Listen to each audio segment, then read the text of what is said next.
pues cuando uno utiliza este lantano o estroncio, la interferencia del posible silicato en la determinación del calcio se va a reducir lógicamente, ¿no? Entonces, precisamente añadiendo el lantano y el estroncio, tanto a la muestra como a los patrones, uno le agrega esto precisamente para evitar que se me formen estos compuestos refractarios. Estas especies, pues digamos, lo que es el lantano y el estroncio, pues son las que forman con el sulfato y con el fosfato, por ejemplo, y forman el famoso, o sea, lo que tiene que ver con los compuestos de sulfato de estroncio o sulfato de lantano, ¿cierto? O fosfato de lantano, en lugar de formarse pues lo que es el sulfato de calcio o el fosfato de calcio. O sea, de esta manera, como les digo, utilizando el lantano o el estroncio, va a reaccionar con estas interferencias y en vez de formarse estos sulfatos o fosfatos de calcio, pues se van a formar los sulfatos de estroncio o fosfatos de estroncio o de lantano. Cualquiera de ellos que se utilice como agente liberadores sería lo ideal para que reaccionara con estas interferencias de sulfato o de fosfato. Y pues liberarían el calcio y el calcio estaría disponible para hacer el respectivo análisis.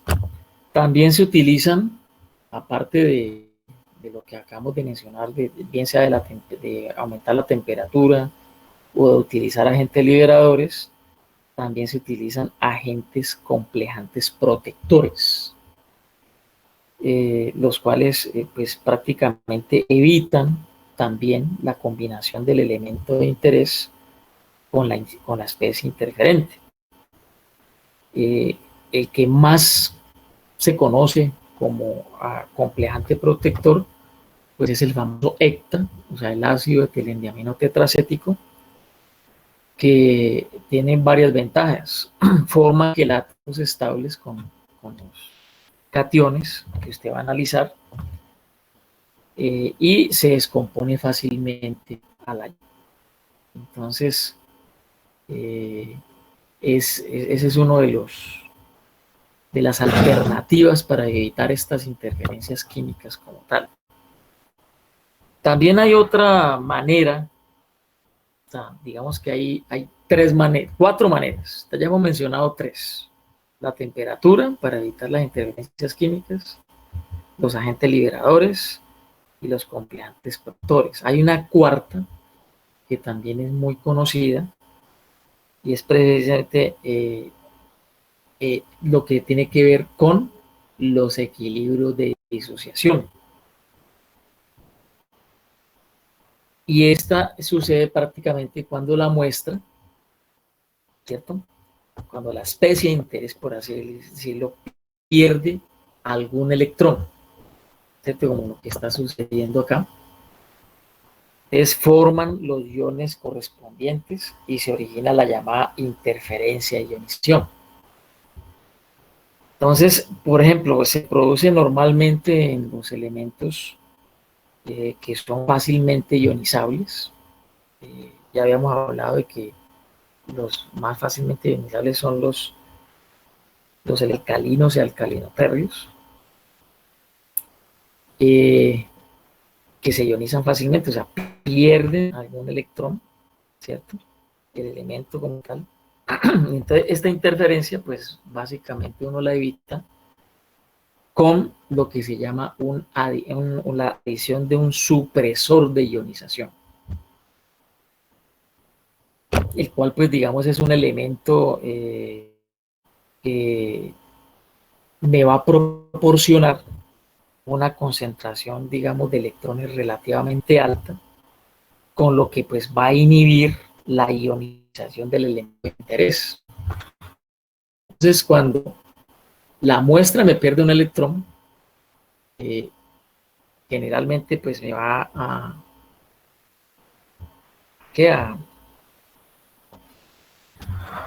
me va a generar, pues se va a ionizar, y entonces para evitar que se ionice, pues se utiliza, como les dije, un supresor de ionización como tal. ¿Cómo funciona ese elemento de ionización como tal?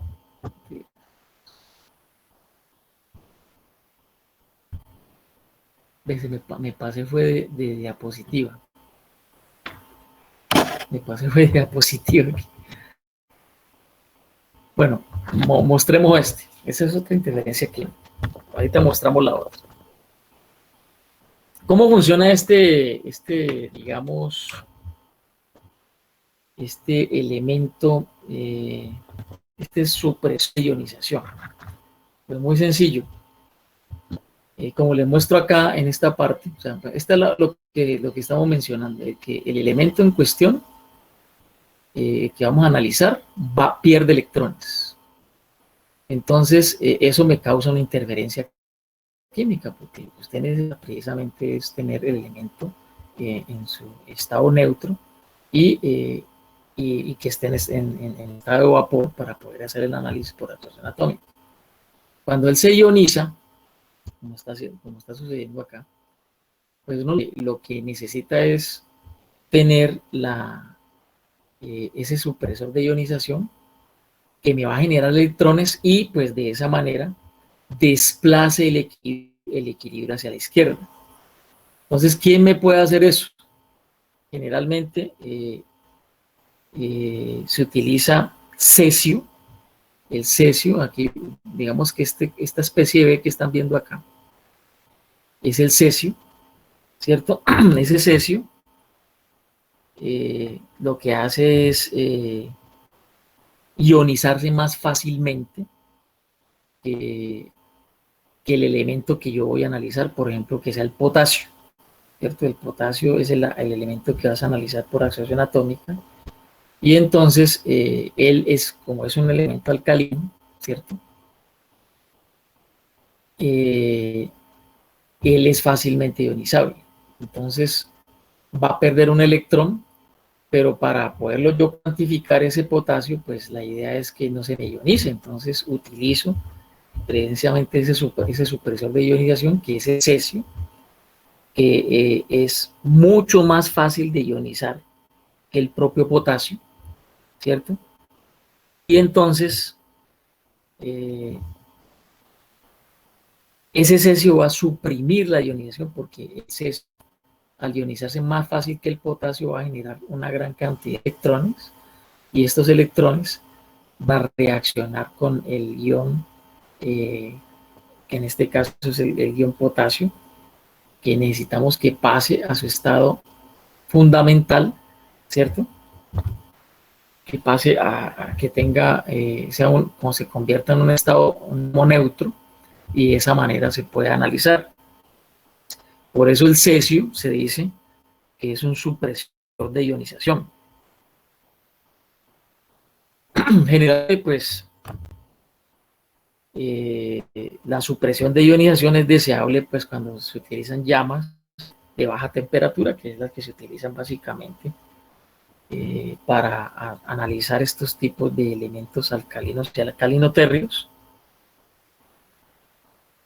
Y de esa manera pues se pueden obtener los átomos neutros que necesitamos para a esas temperaturas bajas para poder hacer el respectivo análisis. Entonces cuando tenemos una interferencia química por ionización, entonces lo ideal es utilizar esos supresores de ionización que, como les dije, pues son aquellos que son fácilmente ionizables y hacen que el equilibrio de ionización del el elemento se desplace hacia la izquierda, y de esa manera obtener átomos neutros que se puedan vaporizar, y de esa manera analizar por absorción atómica. Entonces, pues básicamente, pues eso es lo que tiene que ver con el equilibrio de ionización. Ahora bien,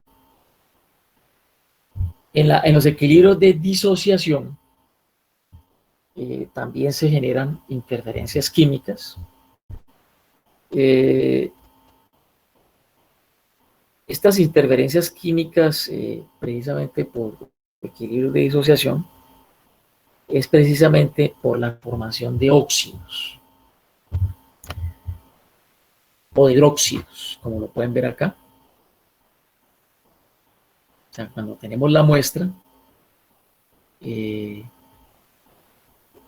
pueden obtener lo que son óxidos e hidróxidos, o también carburos o nitruros metálicos que son térmicamente estables. O sea, estos compuestos que se forman son térmicamente estables, pero ellos tienden a ser reversibles, ¿no? Lógicamente, como pueden ver acá, al formar estos óxidos o estos hidróxidos, ellos, no todos, pero algunos pueden ser reversibles, eh, pero pues de todas maneras me van a generar una interferencia química cuando estamos trabajando con estos equilibrios de disociación. Generalmente, pues estas interferencias de disociación pues, se evitan operando con llamas más calientes, ya que pues el grado de disociación de estos compuestos pues aumenta con la temperatura. Entonces, digamos que esa es la idea, ¿no? De que no se generen estos óxidos o hidróxidos, que como les digo, pueden ser reversibles, algunos, no todos, pero pues para evitar este tipo de formación de óxidos e hidróxidos, lo más consecuente o lo que mejor se puede utilizar es utilizando una llama más caliente para evitar estos equilibrios de disociación que me van a causar interferencias químicas. ¿Alguna otra pregunta? ¿Hay preguntas hasta ahí? Nótese que en las interferencias químicas hay 4, ¿no? La que tiene que ver con formación, ¿cierto?, de compuestos poco volátiles. Y está también lo que tiene que ver con los equilibrios de disociación y los equilibrios de ionización como tal. Son los que básicamente se van a tener como interferencias químicas, y que cada uno de ellos tiene pues la contra, pues para que se eviten esas interferencias químicas, bien sea aumentando la temperatura, bien sea utilizando los agentes liberadores o utilizando supresores de ionización. Con eso se puede evitar de que disminuya la cantidad del elemento que se quiere estudiar, y de esa manera se puedan tener sensibilidades mayores y se puedan tener límites de detección bien bajos, con el objetivo pues de trabajar con muestras a nivel de trazas. Entre más sensible sea un método, pues mucho mejor es para pues su uso, ¿no? Cuando usted tiene una técnica analítica adecuada con el método adecuado y se tienen sensibilidades altas y límites de detección bien bajos, pues uno pues la va a utilizar más, ¿no?, para poder hacer el análisis de trazas del elemento en cuestión. Entonces uno en todo esto de absorción atómica debe tenerlo en cuenta, porque muchas veces pues, suceden estas interferencias y hay que saber actuar, ¿no? Hay que saber si el átomo o el elemento es muy ionizable, pues eso genera que se disminuya el elemento como tal, o sea, que no esté como átomo neutro, y por lo tanto pues no lo va a poder vaporizar para analizar. Entonces utilizo precisamente un supresor de ionización en el caso pues que estoy mostrando de la diapositiva, o en el caso de las interferencias químicas por disociación, que pues suelen ser reversibles, pero de todas maneras siguen siendo interferencias como tal. Pues es simplemente aumentar la temperatura, o en el caso de las interferencias por formación de compuestos poco volátiles, porque se vuelven refractarios, ¿cierto? Son más estables térmicamente, entonces se utiliza el agente liberador, o se utiliza la temperatura alta, o se utilizan los complejantes protectores, ¿cierto? Que me evitan de que el calcio forme estos compuestos refractarios. En este caso, pues, estamos colocando como ejemplo el calcio. La idea es que el elemento que se vaya a analizar pues no vaya a formar compuestos refractarios, y utilizando estos métodos se pueda tener el átomo neutro como tal y se pueda estudiar. ¿Preguntas?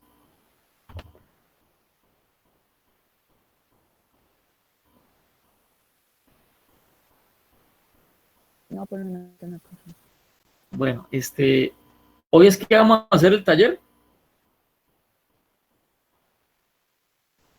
¿No era como a las 2? Sí, por eso, hoy es que vamos a hacer el taller, o lo piensan hacer el jueves, después de mediodía. Porque yo pienso acabar el jueves, ¿no? Ah, vale, profe, entonces nos toca el jueves. ¿Les parece bien el jueves? Sí, está bien. Ok. Bien, entonces ahora vamos a entrar a ver lo que son las técnicas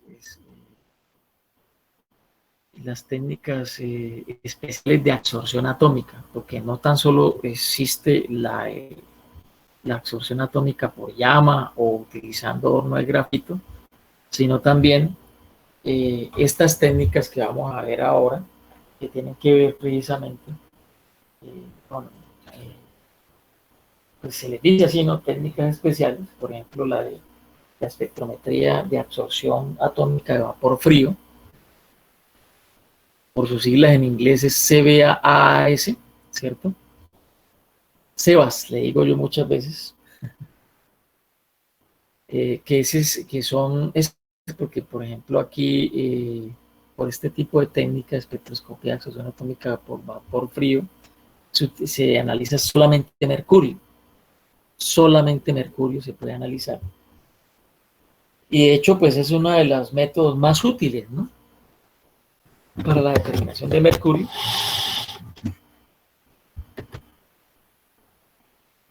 Y está basado precisamente en la absorción atómica de la radiación del vapor del mercurio metálico.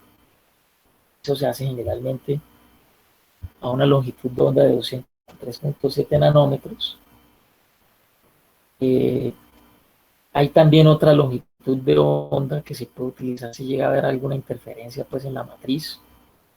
Es utilizando la longitud de onda de 184.9 nanómetros, que suele ser pues, la longitud de onda secundaria, cuando, pues como les digo, cuando hay una interferencia de pronto con la longitud de onda primaria, que es la 253.7. Eh,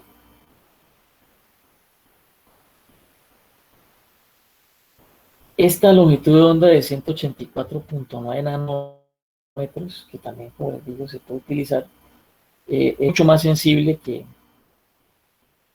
la de 250.7 nanómetros, pero tiene un inconveniente, que el oxígeno es una interferencia para este tipo de medidas. Recordemos que en el ultravioleta, cuando estamos trabajando a 184.9 nanómetros, estamos hablando del ultravioleta ya vacío, ¿no?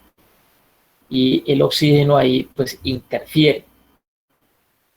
Entonces la absorción del oxígeno, la longitud de onda máxima va a interferir ahí en el análisis de mercurio. ¿Se acuerdan cuando vimos por allá eh, las bandas de absorción precisamente del oxígeno, del nitrógeno? ¿Se acuerdan? En donde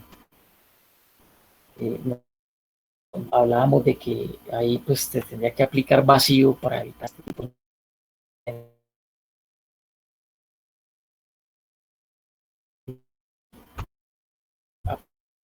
de nanómetros y que con la banda del mercurio. Entonces, eso es, digamos, como el inconveniente. Cuando tiene el equipo adecuado, se puede trabajar a esa longitud de onda. Como les decía, pues este es uno de los métodos más útiles en lo que tiene que ver para analizar el mercurio. Y pues como les digo, está en la absorción atómica de la radiación del vapor metálico de mercurio. Pero aquí en esta figurita, esta figura de acá, de la derecha de la diapositiva, eh,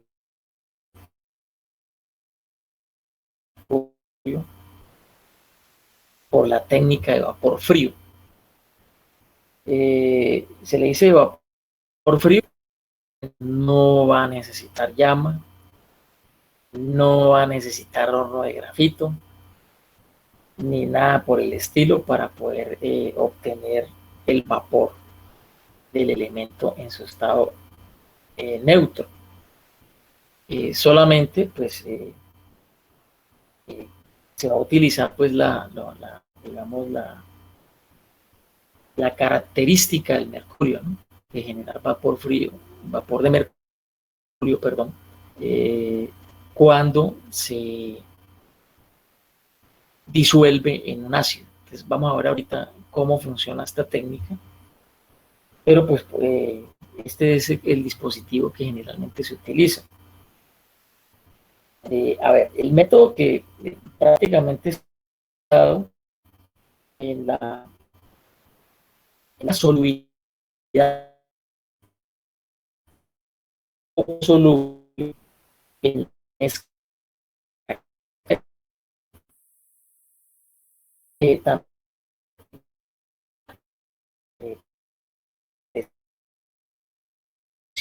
vapor, o sea, es poco soluble y tiene una alta presión de vapor, que es el mercurio, que es poco soluble y tiene una alta presión de vapor. Se pueden obtener, digamos, sensibilidades donde se pueden analizar, por ejemplo, concentraciones de 1 ppb, más o menos, de 1 ppb, o sea, de partes por billón, con este tipo de espectroscopía de solución atómica por vapor frío. O sea, es bastante sensible y generalmente pues se utiliza para detectar, por ejemplo, el mercurio en los alimentos. Cuando ustedes tienen una empresa de alimentos y les digan cuál es la mejor técnica para analizar mercurio, pues obviamente es esta, la espectroscopía de absorción atómica por vapor frío. También se utiliza para detectar mercurio en metales o en minas, también se le dice así. Las minas es el metal cuando está en su forma mineral, y también en lo que tiene que ver con las muestras ambientales. Como les decía, pues el método tiene una ventaja muy grande, que es muy sensible, ¿cierto? Es muy sencillo también, mire, como pueden ver ahí en la diapositiva, él no necesita pues, tanto componente, por así decirlo, para poder analizar el mercurio. Y la otra gran ventaja es que, pues como les decía, no opera eh, o no necesita llama, ni horno de grafito, ni nada por el estilo, sino que él va a trabajar a temperatura ambiente. Entonces, esa es otra gran ventaja que tiene este tipo de técnica.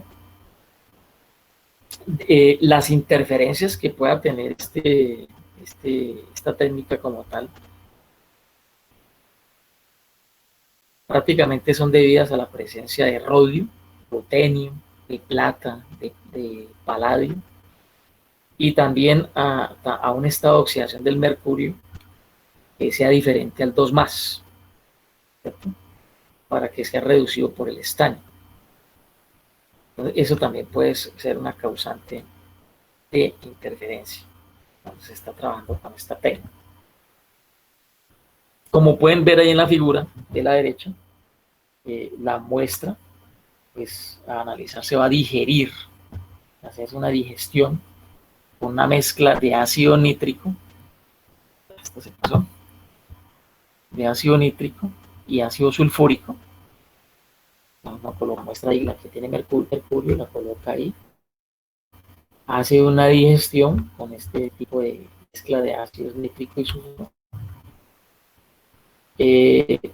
Al ser digestado, pues convierte el mercurio en sales de mercurio. ¿Cierto? El mercurio de esas sales pues, es estado metálico con una mezcla de sulfato de ditilamina o de sulfato de estaño. Y esta, pues,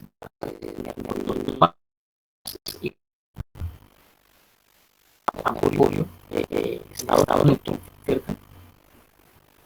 Una vez finaliza eso, pues, reducción, pues es ahí que se bombea aire a través de la disolución, como pueden ver aquí, la gente se bombea a través de la disolución para llevar el vapor resultante de este vapor de mercurio, que con el a través de grupo de secado, precisamente porque la una solución y la idea es que no vaya a pasar humedad hasta la celda donde se va a hacer el análisis.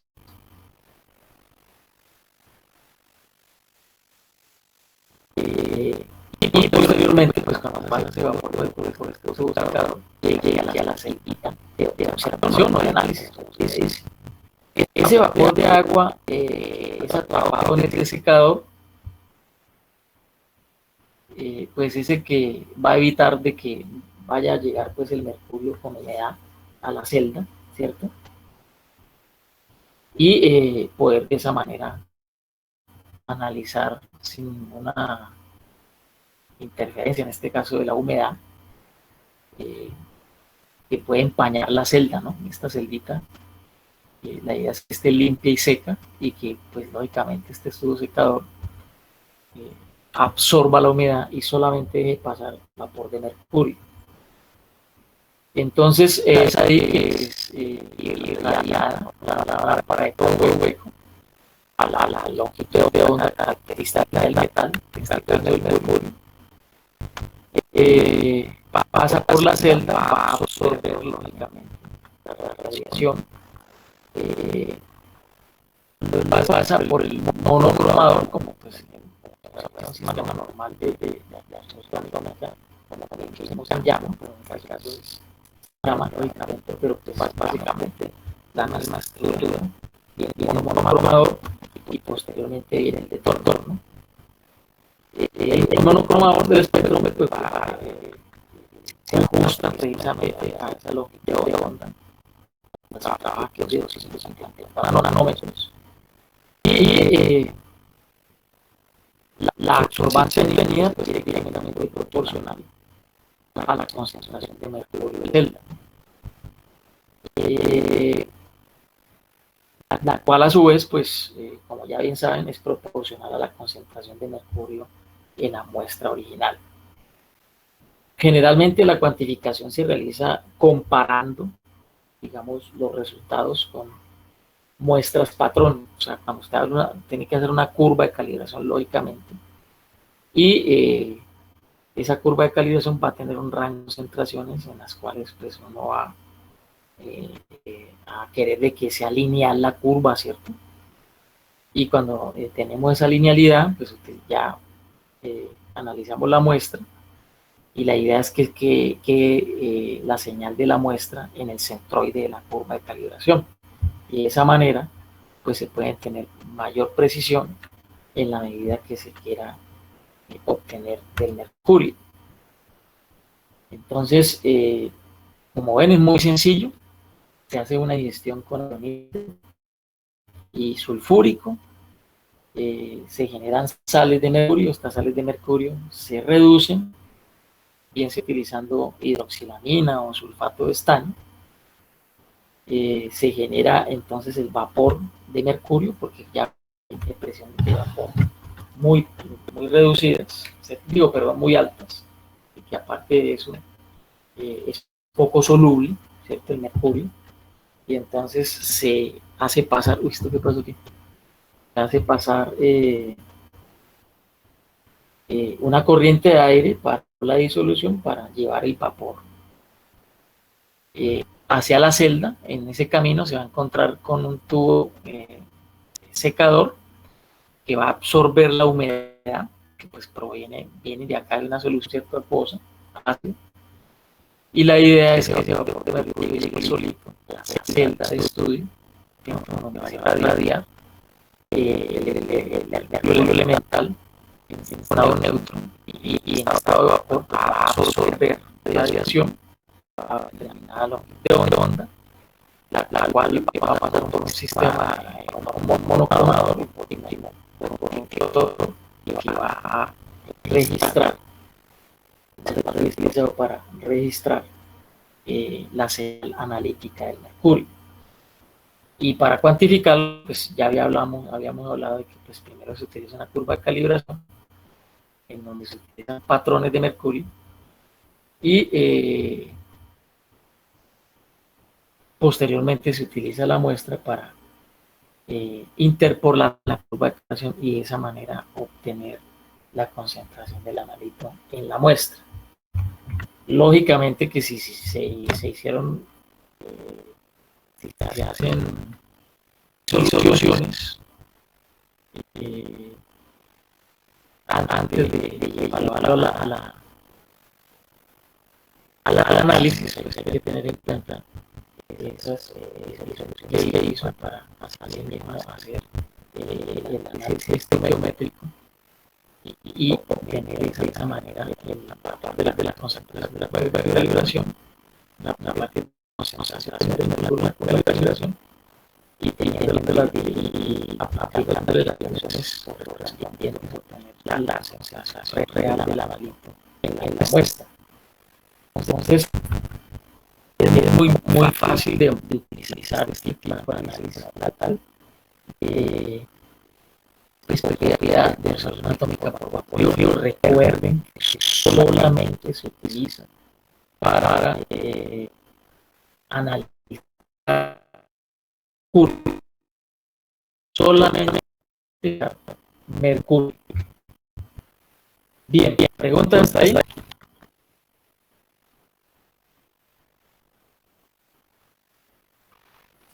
No, profe. Bueno, digamos que me está rindiendo bastante. Bien, aquí está la otra técnica especial de absorción atómica y es precisamente la espectroscopía de absorción atómica de generación por generación de hidruros. Y pues esas son las siglas que se utilizan HAAS para sus siglas en inglés, para esta espectroscopía de absorción atómica por generación de hidruros.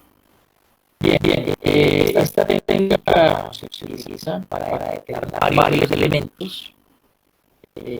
Si la hay diferencia pues de espectroscopía de absorción por vapores fríos, que solamente analiza mercurio. Aquí ya a veces se pueden analizar varios elementos de la tabla periódica.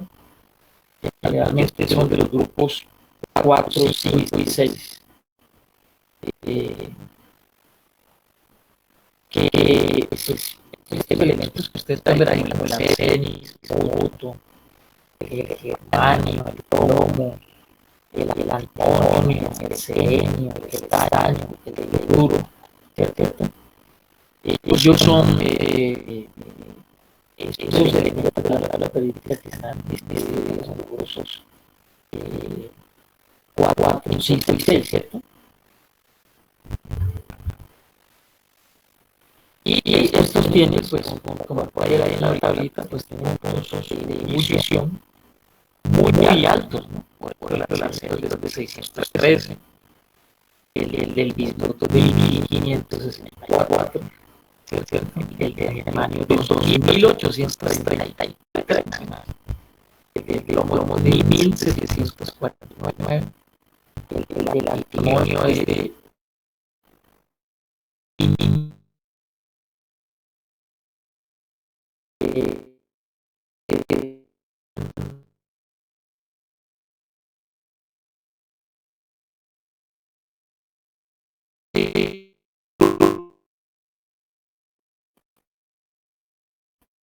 un punto de ebullición de 60 grados.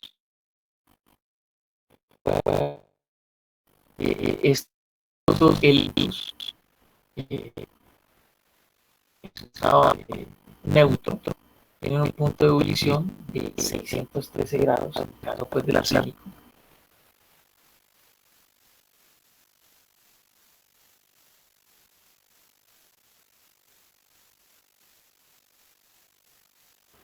Ya tienen punto de ebullición altos respecto al hidruro que forman, ¿no? Y pues digamos metálico como tal, ¿cierto? Entonces esa es una de las ventajas que tiene este tipo de técnica. Como pueden ver, casi la mayoría se trabaja a longitudes de onda próximas a 200 nanómetros, ¿cierto?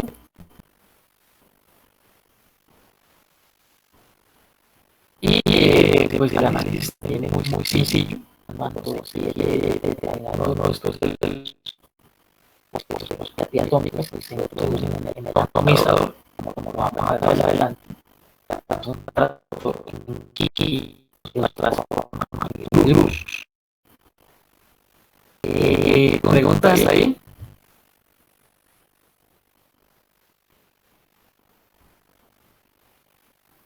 Notes que el punto de ebullición de los hidruros correspondientes es mucho más bajo que la de los puntos de ebullición de los elementos metálicos, ¿cierto? Y eso pues es digamos, la de batalla que utilizan esta espectroscopia atómica por generación de hidruros, que como les mencioné, para llegar a convertir el elemento metálico en un hidruro, pues hay que hacer un tratamiento químico que vamos a ver a continuación en la siguiente diapositiva. ¿Preguntas ahí?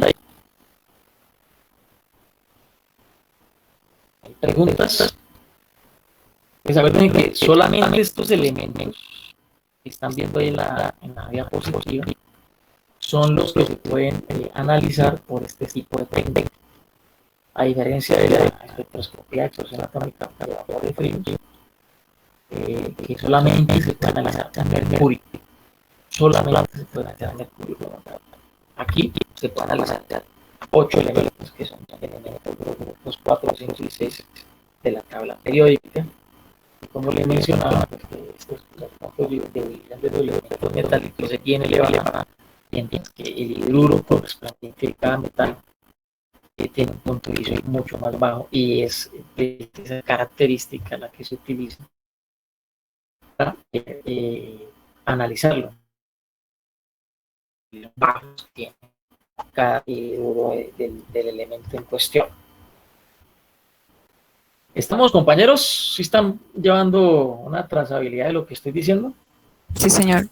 Sí, profe. Bueno, entonces esto es importantísimo. Muchas veces cuando uno está en el laboratorio le llegan estos elementos metálicos, precisamente estas muestras pues con este tipo de elementos metálicos que uno quiere analizar, ¿no? Pero pues uno tiene, será bueno, es buena si generación de hidruros, que uno pues mire a ver qué tipo de uno mire a ver si el elemento que usted va a estudiar es un... Entonces eh,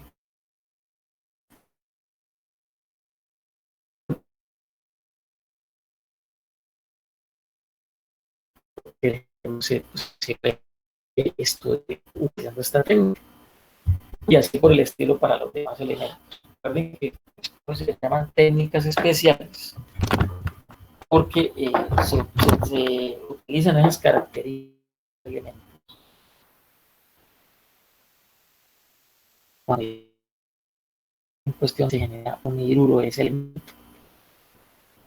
Y entonces, pues, como más bajos y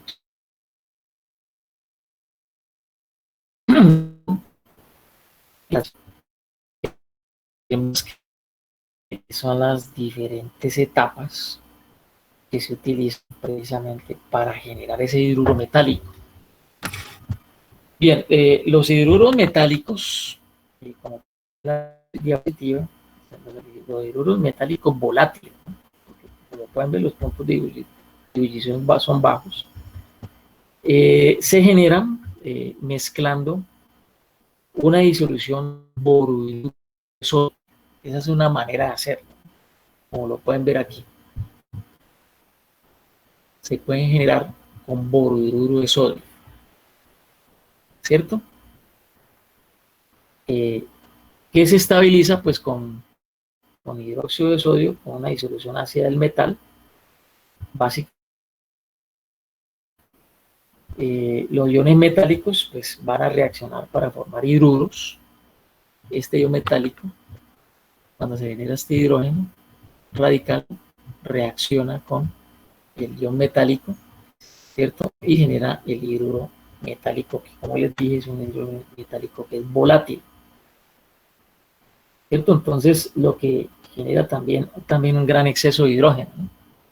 En esa reacción, cuando uno utiliza el boruro de sodio, se genera también un gran volumen de hidrógeno o un exceso de hidrógeno. El hidruro formado, cuando ya está formadito, como lo vemos acá, este que tenemos acá, es arrastrado hasta el atomizador, cuantificación espectrofotométrica. Realmente el método requiere optimizar las condiciones para cada metal, o sea que uno tiene que caracterizar el método, ¿cierto? Para poder analizar los metales que vimos anterior. ¿Por qué razón? Porque cada elemento va a necesitar distintas concentraciones de ácido y de volumen para su ambiente.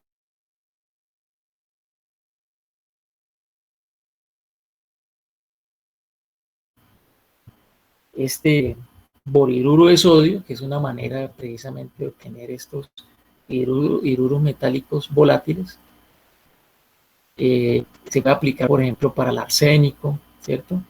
Para el antimonio, para el selenio, para el bismuto, para el germanio, para el plomo. Entonces, para el estaño, para el uro, ¿cierto? Esos son, digamos, los elementos que se pueden estudiar cuando se trabaja con el borhidruro de sodio. Ahora bien, también se pueden generar hidruros utilizando algo que se le llama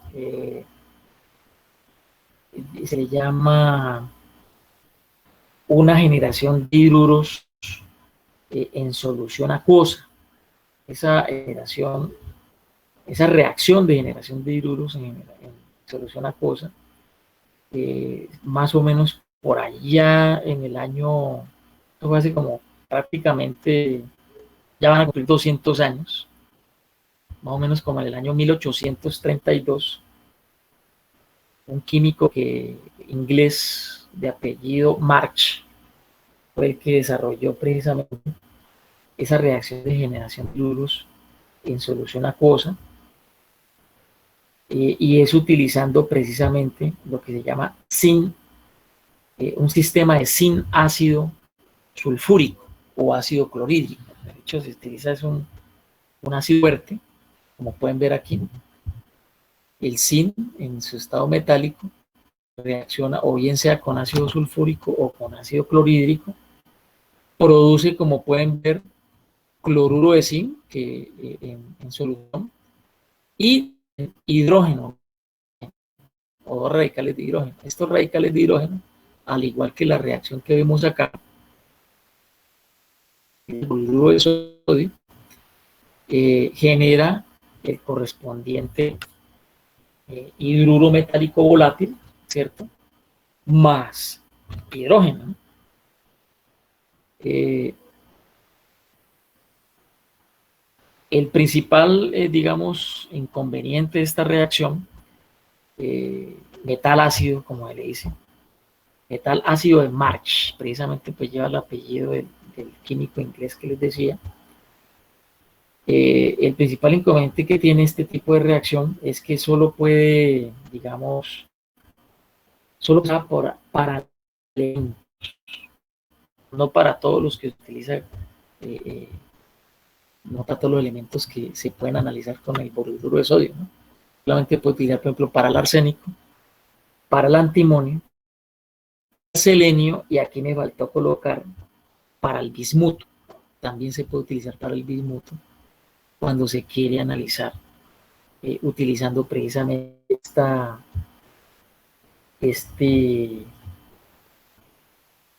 reacción metal ácido de March que me genera el correspondiente hidrógeno que reacciona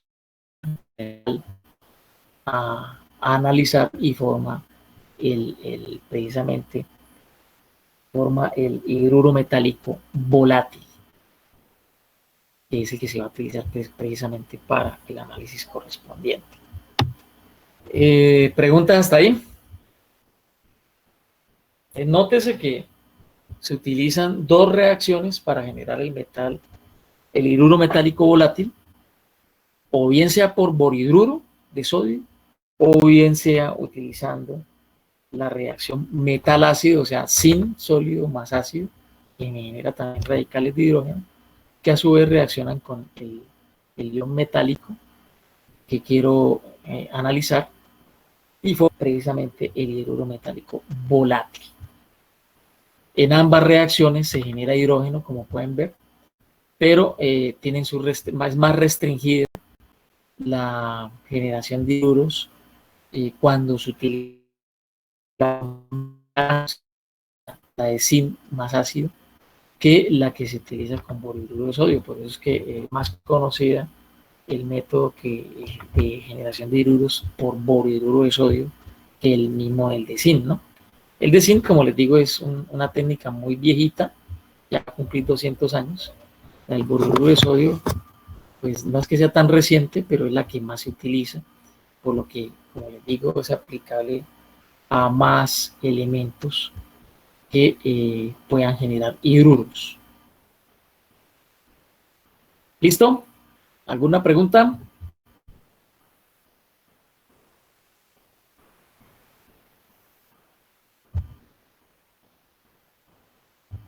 Pregunta. No, profe. Bueno, entonces,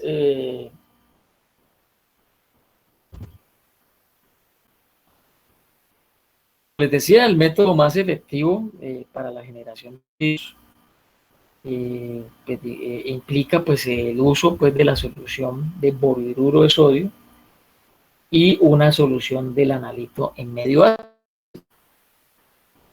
Entonces, ahí pueden ver los elementos como el arsénico, el antimonio, el selenio, el bismuto, el germanio, el plomo, el estaño y el telurio, que son los que pueden ser reducidos a sus respectivos hidruros, utilizando precisamente este método del borhidruro de sodio como agente reductor.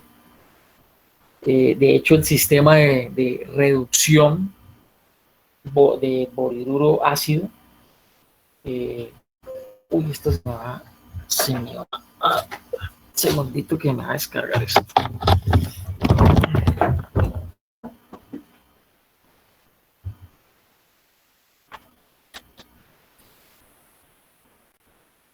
Bueno, Como les decía, es el sistema de reducción de boruro ácido, pues es superior al sistema de reducción metal ácido, ¿cierto? Con respecto pues al rendimiento de la reducción como tal, ¿no? Y también al tiempo de reacción y también pues a la aplicabilidad de los elementos de interés que uno quiere estudiar. Entonces, por eso, como les decía, es la más, la reducción con boruro de sodio es la más, digamos, utilizada, precisamente por lo que les acabé de mencionar. Como pueden ver en esta tablita, pues hay factores que afectan la formación del hidruro. Y es que pues uno tiene que tenerlo en el estado de oxidación óptimo para generar el hidruro correspondiente. Entonces, generalmente pues un tratamiento, como les menciono aquí en la tablita, precisamente para alcanzar ese estado de oxidación adecuado u óptimo y generar el hidruro correspondiente. Entonces, por ejemplo, el estado real del arsénico es el de 5, ¿no? ¿Cierto? Y para llevarle un arsénico 3, pues generalmente se utiliza yoduro de potasio.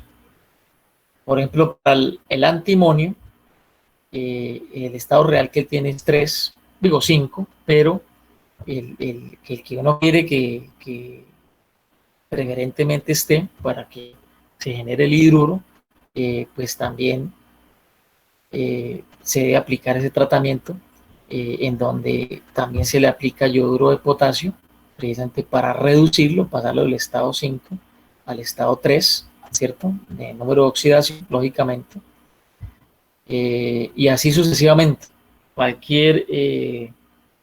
Uno debe utilizar este tipo de tratamiento para cualquiera de los elementos que se quieran analizar por medio de esta generación de hidruros, precisamente para obtener el estado de oxidación óptimo en donde usted pueda llevar a cabo el análisis sin ningún inconveniente.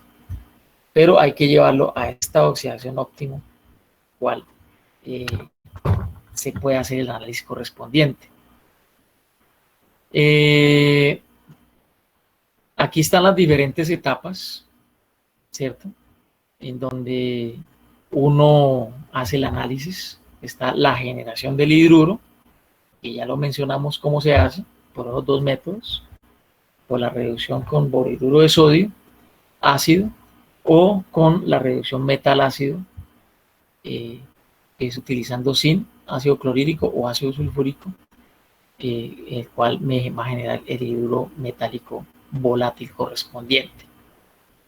Luego hay una etapa de transporte, cuando genera el hidruro se transporta. Luego sucede una etapa de descomposición, se atomiza, y luego pues la respectiva absorción de radiación del elemento en cuestión. Vamos a verlo con detalle más adelante para que ustedes vean efectivamente cómo se trabaja. De hecho, la etapa de atomización puede haber, de hecho, pues sucede la descomposición del hidruro. Precisamente el propósito de la atomización es convertir el hidruro formado en átomos del analito, ¿cierto? Para ese hidruro que se forma, la idea es que se descomponga para que genere los átomos del analito apropiados para la medida precisamente de espectroscopia atómica.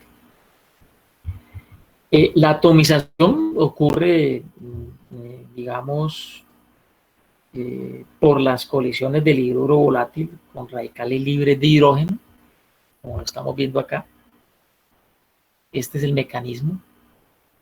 Aquí tenemos el hidruro volátil, en este caso el selenio, que se cogió como ejemplo. Va a tener colisiones con los radicales libres del hidrógeno. El hidrógeno, se genera hidrógeno, ¿cierto? Hidrógeno molecular junto con esta especie de hidruro del metal que usted está trabajando. Posteriormente vuelve a reaccionar este hidruro del metal con el radical de hidrógeno y deja al átomo, ¿cierto?, del analito solo, una generación, o sea, más hidrógeno, ¿no?, que pues va a estar siempre ¿no? Puede ocurrir una recombinación de nuevo, o sea, pero pues esto, digamos,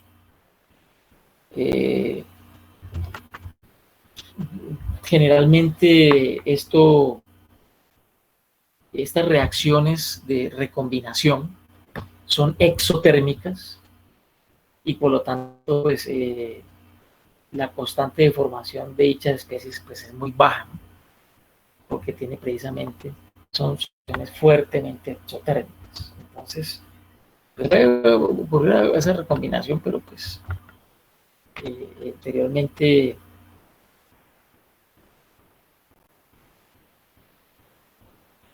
pues como les decía, se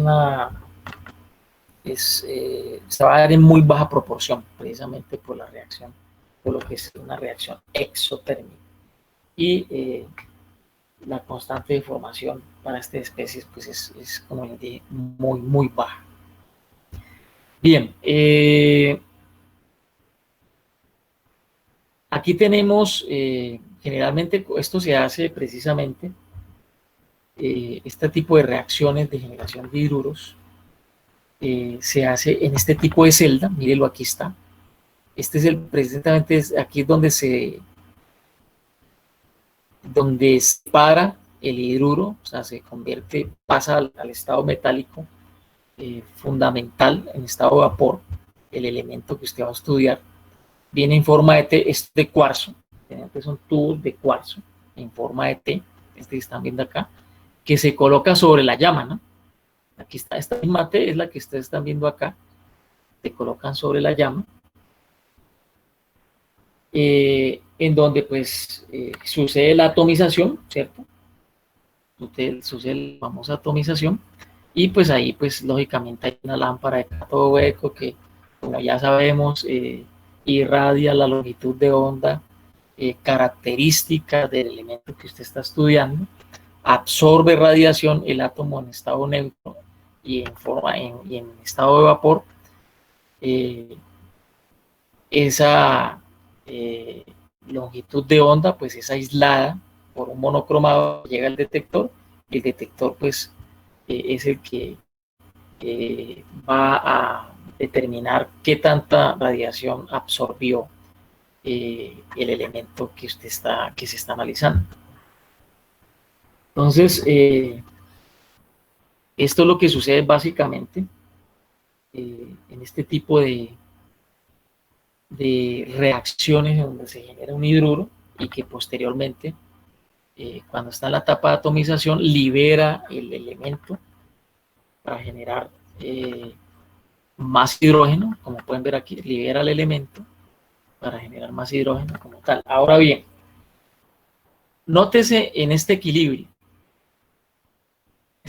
que tenemos aquí en la reacción 1A. Generalmente este equilibrio está desplazado hacia la derecha, porque, pues, digamos, la concentración de hidrógeno es mayor que la del agua, ¿cierto? Perdón, aquí es esta 1C, perdón. Esta ecuación 1C. Estaba pensando en otra cosa. Aquí generalmente, para que se genere este radical de hidrógeno, como les decía, esta ecuación pues está más hacia la derecha, precisamente porque la concentración de hidrógeno es mayor que la del agua, y por eso se genera el radical hidrógeno que vamos a necesitar precisamente para que colisione con el hidruro correspondiente del metal volátil, ¿cierto? Y me genere una pérdida de un hidrógeno y genere hidrógeno como tal molecular, Posteriormente, esta especie de hidruro del metal volátil reacciona de nuevo con el radical de hidrógeno y, como les decía, pues se genera, pues, se forma el átomo pues, del analito en su forma libre, ¿cierto? Y más hidrógeno molecular, que es el que pues, se genera en esta clase de descomposición del hidruro en la etapa de atomización como tal. Entonces, por eso es que se forman, se genera pues ese mecanismo precisamente de atomización a partir, en este caso del selenio, que pusimos como ejemplo, vía radicales libres, precisamente para este hidruro metálico de selenio, cuando se quiere analizar o se quiere tomar como ejemplo para la determinación de este metal de selenio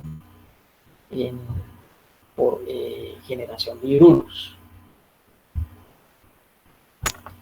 Bien,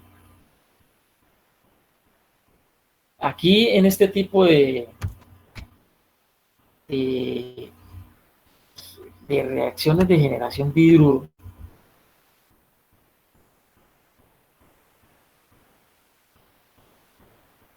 digamos que está en función de la temperatura. Entonces, aquí hay que manejar muy bien la temperatura porque generalmente uno quiere que se genere el radical hidrógeno correspondiente, ¿no? Entonces, precisamente en las celdas de cuarzo, cuando son calentadas externamente, como ven ahí en la diapositiva, se inicia pues la reacción entre el hidrógeno y el oxígeno. Es ahí donde se comienza a generar, por ejemplo, eso es lo que yo mencionaba ahorita, en la reacción 1A, uno ahí en esa llama externa que se coloca, donde uno coloca la celda,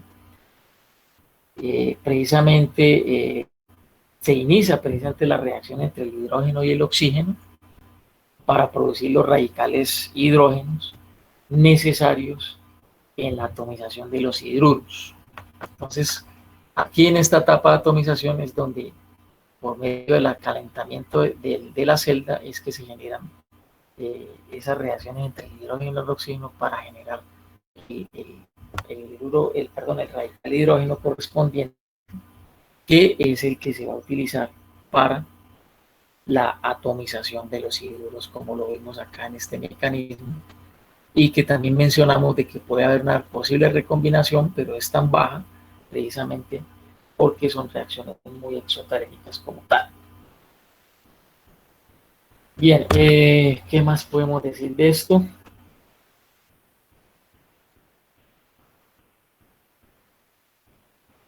Pues sí, básicamente este es el mecanismo. No sé si tienen alguna pregunta. Son cosas muy sencillas que hace mucho tiempo se llevaron a cabo y que pues lamentablemente pues se pueden utilizar para muy poquitos elementos de la tabla periódica.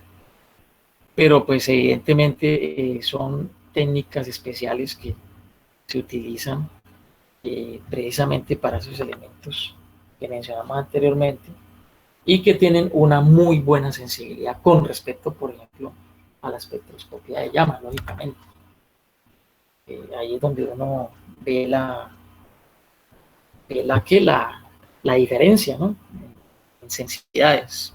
Por ejemplo, aquí tengo, yo me salté yo me salto, no, la tengo al final. Bueno. Ahorita al final, cuando veamos los métodos de generación de hidruros en solución, vamos a pillar cómo es que esa sensibilidad con respecto precisamente a la espectroscopía de llama y cuando se compara pues la espectroscopía atómica, de acción atómica de vapores fríos versus pues la espectroscopía de acción atómica de generación de hidruros y la de llama, como vemos, vamos a anotar cuáles son las las altas sensibilidades que tienen estas dos técnicas especiales que hemos mencionado hasta el momento con respecto a la espectroscopía de llama. Pues vamos a ver aquí, pues yo quiero reducir esto porque cuando uno genera hidruros, pues como pueden ver ahí, el mecanismo, uno muestra es como la celdita y cómo se genera el hidruro, pero pues lo chévere es saber cómo es que es el sistema que uno utiliza precisamente para generar ese hidruro y el posterior análisis del elemento metálico. Entonces, por ejemplo, aquí tenemos los métodos de generación de hidruros en solución. Hay, de hecho, 3 maneras de hacerlo, básicas, que son, por ejemplo, el flujo continuo, que es la que estamos viendo ahí en la diapositiva. Posteriormente vamos a ver lo que es la inyección en flujo. Y el método manual, o el modo manual, porque pues no necesariamente tiene que estar sistematizado como lo estamos viendo aquí en la diapositiva, sino que también podemos generar hidruros de manera manual, pero lógicamente se va a demorar mucho tiempo en hacer el análisis, ¿no? Lógicamente, cuando está sistematizado, pues el tiempo es menor, pero de todas maneras, para trabajar en generación de hidruros, el tiempo de análisis va a ser mayor, lógicamente, que al de cuando usted utiliza absorción atómica por llama. Por llama es mucho más rápido, lógicamente, que cuando usted está utilizando, o bien sea generación de hidruros, o bien sea vapores fríos. O sea, estas dos técnicas son tiempos y son lentejitas. Esa es como la desventaja que tiene. Bien, entonces, veamos lo que les mencionaba, los métodos de generación de hidruros en solución. Está este método del sistema de flujo continuo, que ustedes pueden ver ahí. Pues ahí se tiene, digamos, en estos sistemas el analito, lo que es el analito, la solución ácida, los reactivos y el agente reductor, pues como pueden ver, se introducen de forma sincronizada, ¿cierto? Y automatizada, como pueden ver, al sistema mediante canales que son propulsados por bombas peristálticas. Estas son las bombitas peristálticas que se utilizan precisamente para introducir, como les digo, de forma sincronizada, es la solución hacia el analito o la solución al sistema. Como pueden ver, aquí hay tres canales, ¿cierto? Por uno de ellos, por ejemplo aquí, en este caso, se propulsa el analito, este que está de verde, por aquí se pasa el analito. Por el otro que estamos viendo aquí es de color rojito, se propulsa la solución ácida, que se mezcla, como pueden ver acá, estos dos, la solución ácida y el analito, se mezclan aquí en este serpentín de mezclado que estamos viendo aquí, y por medio de este tercer canal que estamos viendo acá, el azulito, se propulsa lo que es la solución del agente reductor, ¿cierto? Que mire que está despuesito del serpentil de mezclado del ácido y el analito, ¿cierto? Entonces, como ya sabemos, el agente reductor que más comúnmente se utiliza es el boruro de sodio, por su eficacia que ya mencionamos. Aquí es donde se encuentra, después del serpentín, es que se encuentra este boruro de sodio con la mezcla ácido-analito y reaccionan, lógicamente, y se forma el hidruro correspondiente aquí en esta parte. El hidruro formado, pues, lógicamente necesita ser liberado de la solución, para lo cual pues es arrastrado a este separador de fases que estamos viendo aquí, por medio de un gas de arrastre que es básicamente por medio de una bomba peristáltica entra acá después de que se genera el hidruro, entra y lo arrastra, lo lleva acá al separador de gases, de fases, perdón. Ese gas de arrastre o purga, que también se le llama purga, generalmente puede ser o nitrógeno o también puede ser argón. Comúnmente se utiliza el nitrógeno porque pues, el nitrógeno es más barato, el argón es más caro, pero pues yo comúnmente lo que yo he utilizado, utilizan es nitrógeno, precisamente por los costos, ¿no? Que el argón es mucho más caro.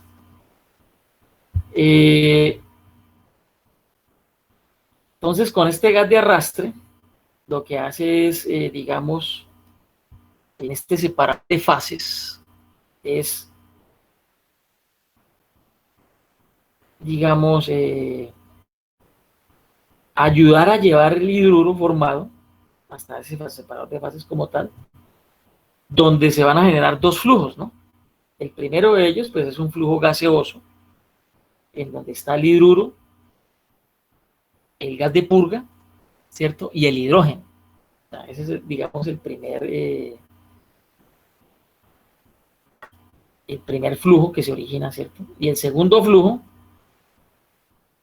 y bueno, y esos gases, pues que mencioné, lo que es el hidruro, el gas de purga o de arrastre del hidrógeno, pues lógicamente van a fluir hasta aquí, hasta esta celda que ya hemos visto antes, ¿cierto?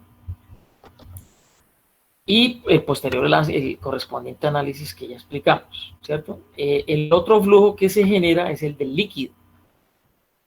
Entonces, el líquido que se genera es succionado también por una bomba peristáltica, como pueden ver ahí en la parte inferior derecha de la diapositiva, y pues lo lleva aquí a este recipiente de desechos, ¿cierto? Que es donde se lleva, pues la idea es que no pues por lo que se llama separador de fases, no arrastre pues el hidruro que se formó, y que pues acá con calentamiento, como ya vimos que cuando se calentaba, se generaba el radical hidrógeno.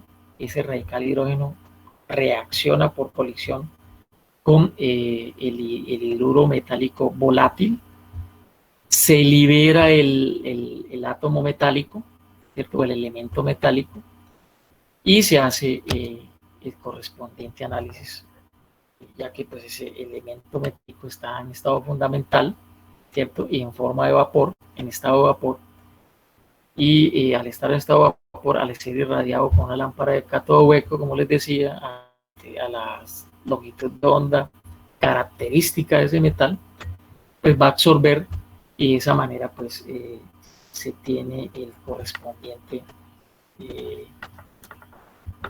la correspondiente señal analítica, la cual para cuantificar, pues ya les había mencionado que se utilizaba una curva de calibración. En todas estas técnicas uno utiliza una curva de calibración precisamente en donde en ese rango lineal de la curva de calibración uno puede hacer interpolar la señal analítica de la muestra y de esa manera hallar la concentración de la curva. Si hubo diluciones, como les decía a ustedes, si hay diluciones, pues hay que tenerlas en cuenta para que por retroceso pues usted llegue a la concentración original del analito en la muestra. Entonces, mire que es algo muy sencillo.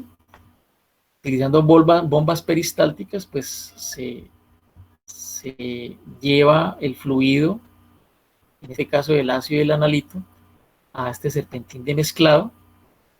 Aquí luego por otro canal llega el reductor, o sea el boruro de sodio, reacciona o genera el hidruro metálico volátil.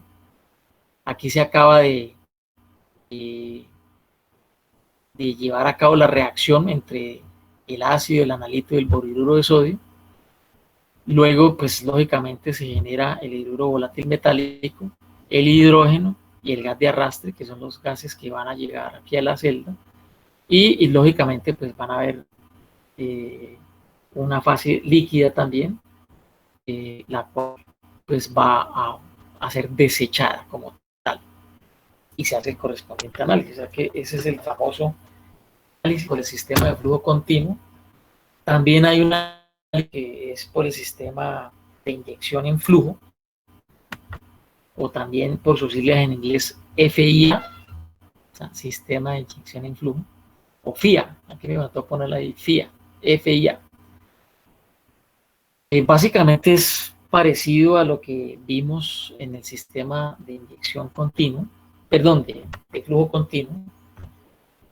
Aquí pues el ácido y el analito van en esta línea y pues lógicamente es propulsada por la bomba peristáltica a través de las tuberías, de la tubería pues correspondiente para esta parte del ácido analito. Por otra tubería va el borhidruro de sodio, ¿cierto?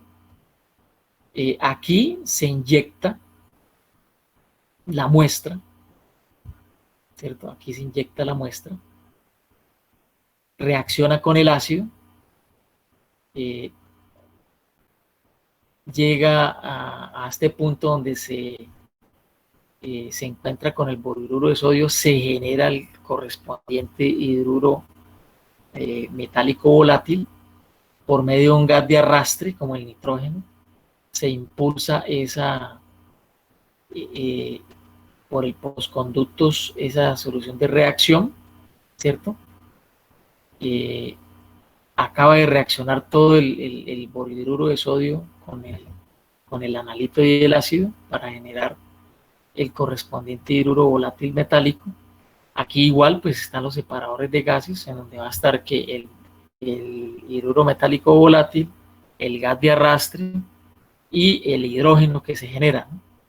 Y aquí por calentamiento pues ya ustedes saben que hay las correspondientes colisiones del radical hidrógeno con el hidruro volátil metálico, genera el átomo en su estado fundamental y en estado de vapor y se analiza con la correspondiente longitud de onda característica del analito. También se genera una fase líquida, cual es desechada por la parte inferior del separador de gases. O sea, la diferencia aquí es que aquí usted inyecta la muestra, ¿cierto? Eso es todo. Pero el resto es muy parecido al sistema de flujo continuo. También tenemos lo que es el sistema de modo manual, también se llama en inglés batch, es un sistema que es discontinuo, ¿no? En este modo manual, como se le dice, pues se utiliza un envase bien sea de vidrio, como están viendo acá en la parte inferior de la diapositiva, o puede ser un envase plástico.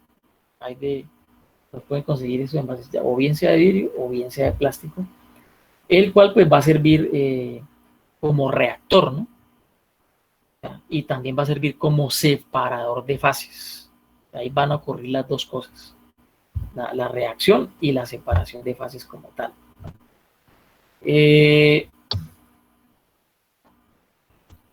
Como pueden ver aquí, pues aquí tenemos el recipiente, el envase. No tiene ninguna de las dos cosas que se le agregan. Aquí se le agrega el reductor, o sea, el borhidruro de sodio, ¿cierto?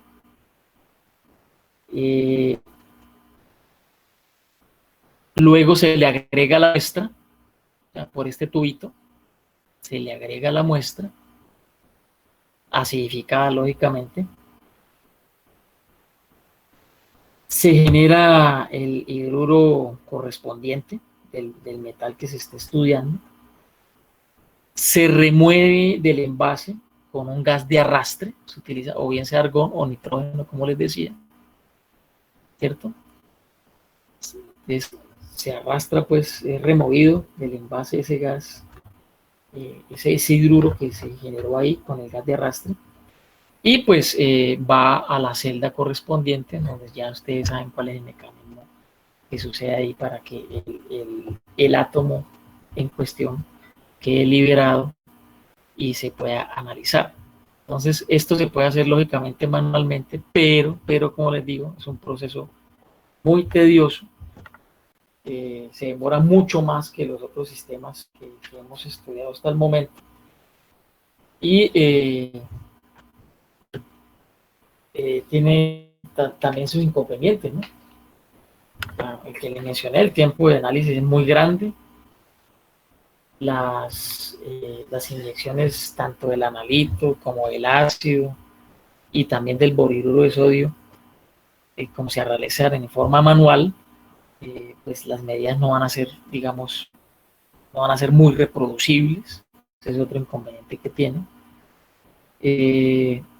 Lógicamente tiene que estar ahí, el analista debe estar ahí al pie de la jugada, pendiente pues del momento en el cual va a lavar el recipiente, porque cada vez que va a hacer un análisis tiene que lavar bien el recipiente, tiene que ingresar bien de manera adecuada el reductor, o sea, el boriduro de sodio, también tiene que agregar de forma adecuada pues en la muestra, se genera el hidruro y posteriormente pues tiene que hacerle pasar el gas de arrastre correspondiente para que ese vapor de ese hidruro metálico volátil pues pase a la celda correspondiente y se haga el calentamiento correspondiente para que genere el átomo en su estado fundamental y en forma de vapor. Entonces, por eso es que se requiere precisamente de una atención continua por parte del analista, ya que el analista tiene que estar ahí pendiente del asunto. Mientras que con los otros dos no, pues simplemente usted coloca los reservorios que están conectados con las tuberías y o bien sea de forma continua o utilizando inyección, pues es como más, menos tedioso, pues por así decirlo, no requiere tanta atención por parte de la analista como tal. Y como les decía, pues cada vez que uno vaya a analizar en un recipiente de esos, un analito, un elemento en cuestión, pues debe estar completamente limpio.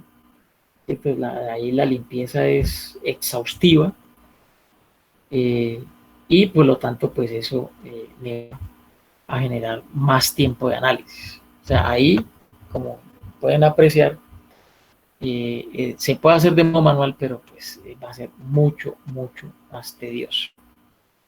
Y también pues más expuesto el analista, ¿no? Porque, pues, eso no es que sea tan saludable y, y pues como vas a trabajar con ácidos, pues también tiende a ser algo, tiene que ser algo precavido el analista, ¿no? Para evitar accidentes como tal. Pues yo manualmente nunca lo he usado, o bien lo he utilizado con el sistema de inyección de flujo, o bien lo he utilizado con el sistema de flujo continuo, pero pues no, manualmente no. De hecho, pues eso es cuando uno no tiene toda la parafernalia, ¿no? Las bombas peristálticas, pues para hacer todo ese análisis.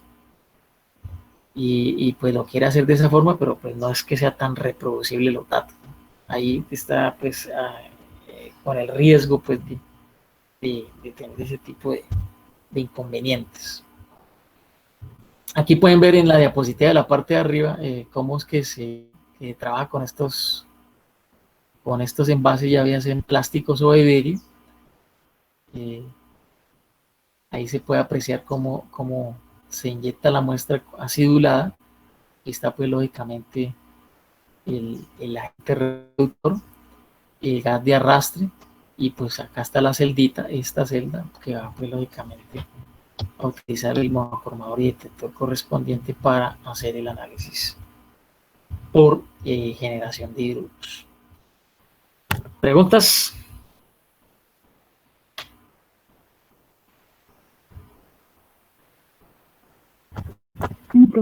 Bueno, de hecho, pues esas son las desventajas, ¿no? Ahora miremos las ventajas, por así decirlo, porque pues es tedioso, sí, pues como les mencionaba, pero pues aquí en lo que es la espectroscopía de absorción atómica de generación de hidruros, pues lógicamente se va, y lo que es la espectroscopía atómica de vapores fríos, básicamente utilizan el 100% de la muestra, ¿no? a diferencia del de llama, que como vimos anteriormente, solo un 10% de la muestra que usted ingresa al sistema, al nebulizador, es que se utiliza, ¿no?, en la llama. Solo el 10%. Aquí vamos a utilizar el 100%, y al utilizar el 100%, pues lógicamente van a tener mayores sensibilidades, ¿cierto? Entonces, aquí esta formulita que yo les muestro aquí tiene que ver con la eficiencia del transporte, bien sea de generación de hidruros o de vapores fríos. Uno tiene que tener en cuenta el número de átomos transformados en hidruro, por ejemplo, y la concentración del analito en la muestra, junto con el volumen de la muestra. Entonces, el talón de Aquiles, por así decirlo, de este tipo de análisis es la eficiencia en el transporte como tal, para poder obtener buenas sensibilidades del analito. Pero, pues como pueden ver, lo que les mencioné ahorita, esa eficiencia del transporte, pues del 100%, versus la eficiencia del transporte que tiene la espectroscopía de acción atómica por llama, que es de solamente el 10%. Entonces, es una gran ventaja que se tiene en este tipo de técnicas especiales. Lo mismo ocurre pues para la generación, para los vapores fríos, donde solamente, como les mencioné, se analiza mercurio. Correcto, esa es la técnica más, digamos, específica que se tiene para el mercurio, y es muy sensible. De hecho, aquí ustedes pueden ver el tiempo de residencia del elemento en la llama, o en el caso de generación de hidruros, en el tubo de cuarzo que les mostré en forma de T. El tiempo de residencia en absorción atómica por llama es de 2 milisegundos, perdón. Mientras que en generación de hidruros es de 300 milisegundos. O sea, hay un mayor tiempo en el cual va a estar la muestra, el analito, pues, para ser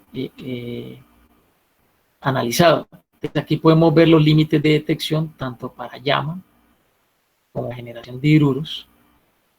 Aquí, por ejemplo, cuando uno hace ese cociente de esa relación de esos límites de detección, vemos que tan solo en lo que es el germanio y lo que es el plomo, la absorción atómica por llama es 0.22 veces superior, por un poquito nomás, o 0.15 veces superior a la generación de hidruros. De ahí para adelante, la generación de hidruros es mucho más sensible, es 62 veces más sensible para el caso del estaño, o 138 veces más sensible por generación de hidruros cuando se va a analizar arsénico que con llama, 82 veces superior la sensibilidad con el antimonio, 230 veces más sensible con el bismuto, y así sucesivamente. Como pueden ver, aquí se hace la salvedad del mercurio, ¿no?, porque el mercurio solamente se analiza por vapores fríos. Mire que si uno llega a analizar